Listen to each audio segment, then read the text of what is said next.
Moshe Dayan, Yitzhak Rabin, Uzi Narkis, autant de noms associés à la victoire militaire israélienne en 67. Mais si je vous disais que le roi du Maroc, Hassan II, avait aussi contribué à la victoire éclair de l'État hébreu.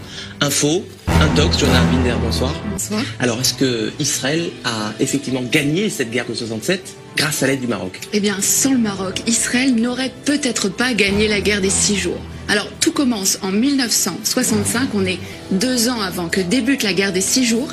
Les grands leaders du monde arabe se retrouvent à Casablanca.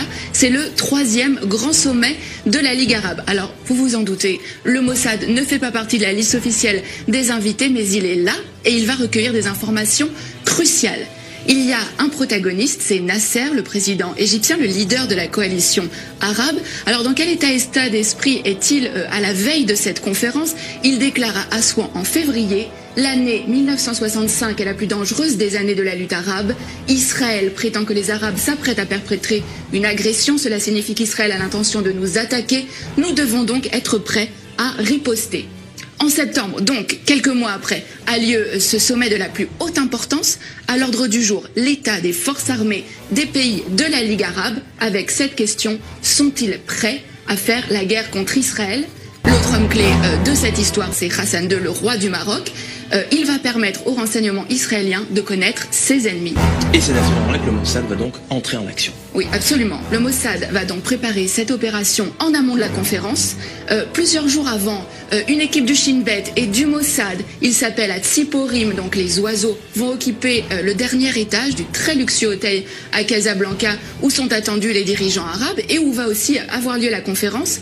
Mais la veille de ce sommet, Hassan II est pris de panique et il somme les agents israéliens de quitter l'hôtel. Mais au terme de cette conférence, il va livrer aux agents israéliens l'enregistrement complet de cette conférence. Hassan II a tout enregistré en secret. Il n'a pas confiance dans les invités de la Ligue arabe. C'est à peine croyable. Mais qu'est-ce que les Israéliens vont bien pouvoir découvrir sur ces cassettes? Alors, les enregistrements vont révéler qu'il est question de créer un commandement arabe unifié pour mener les hostilités contre Israël. Et le point crucial, c'est que les rangs arabes sont profondément divisés. On va pouvoir entendre des échanges extrêmement vifs entre Hussein de Jordanie, mais aussi Nasser.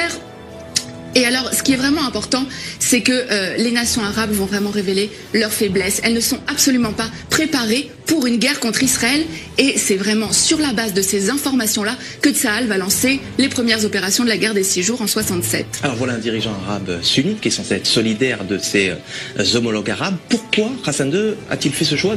Qu'est-ce qui l'a motivé? Alors, ce qu'il faut savoir, c'est qu'avant déjà ce sommet, le Maroc et Israël entretenaient déjà des relations stratégiques. Hassan II avait accepté que des juifs marocains émigrent vers Israël, en échange de quoi Israël fournissait une aide logistique au Maroc, notamment en formant ses militaires.